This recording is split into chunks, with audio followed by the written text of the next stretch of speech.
Ya, selamat pagi Good Readers. Hari ini tetap semangat, tetap sehat, tetap jaga protokol kesehatan dimanapun Anda berada. Kalaupun Anda bekerja, tetap bersuka cita. Kalaupun Anda belum bisa bekerja, tetap bersyukur apapun yang Tuhan berikan pada hari ini. Dan hari ini kita akan kembali merenungkan firman Tuhan yang diambil dari 1 Raja-Raja pasal 20 ayat 23 sampai dengan yang ke-34. Mari kita tetap membaca semua bagian ini supaya kita mendapatkan pemahaman yang baik gitu ya, supaya kita boleh merenungkan firman Tuhan pada hari ini. Ya, kalau kita lihat di sini memang ada sebuah pemahaman yang luar biasa ya kalau Raja Aram, bahwa mereka berpendapat kemarin kalau kalah itu karena Allah mereka ialah Allah gunung, dan kalau di tempat yang datar pasti mereka kalah, kata pegawai-pegawai Raja Aram. Jadi mereka masih berpikir Allah lokal. Jadi kalau Allah lokal itu Allah yang ada di gunung doang, Allah ada di daratan, Allah yang ada di air gitu ya. Ini adalah pemahaman dewa-dewi begitu. Dan banyak sekali pemahaman ini yang muncul di kebudayaan Indonesia. Kalau ketemu pohon yang besar disembahlah begitu ya. Di sini ada penunggunya. Kalau ketemu di kuburan sana, di sini ada penunggunya. Jadi lokal gitu ya, lokalisasi gitu ya. Jadi Tuhannya itu dipahami berdasarkan lokal begitu. Nah, saya nggak tahu apakah kita sebagai orang Kristen juga punya pemahaman yang demikian begitu ya, Allah lokal. Jadi kalau Tuhan Yesus itu berkuasanya hanya di sini, di sini, di sini begitu.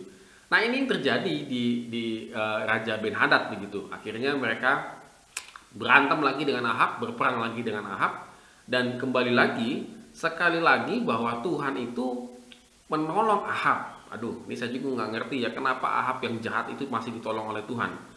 Tetapi ini Tuhan kita, Tuhan yang luar biasa, Tuhan yang Maha Kasih begitu. Maka dia tetap menolong Ahab. Karena di ayat yang 28 dikatakan begini. Beginilah firman Tuhan. Oleh karena orang Aram itu telah berkata, Tuhan ialah Allah gunung dan bukan Allah dataran, maka aku akan menyerahkan seluruh tentara yang besar itu ke dalam tanganmu supaya kamu tahu bahwa akulah Tuhan.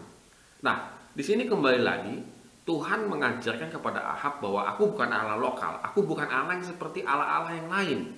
Bukan seperti Baal-Baal, ilah-ilah yang lain. Bahkan aku bukan seperti Allah yang konsepnya pada zaman itu seperti itu teologianya. Aku adalah Allah yang maha kuasa, begitu kira-kira. Allah yang melampaui segala-galanya. Dan Ahab diberikan kemenangan, tetapi Ahab balik lagi.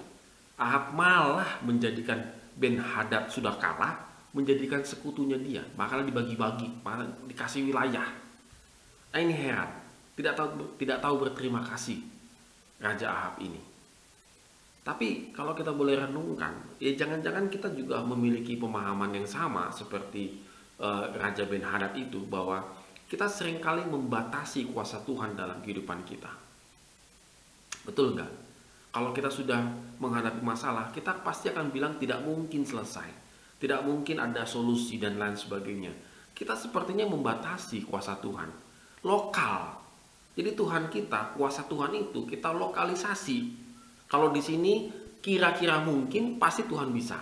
Kalau tidak mungkin, Tuhan tidak bisa. Nah, di sini dia yang kadang-kadang kita memiliki perspektif yang salah, pemikiran yang salah.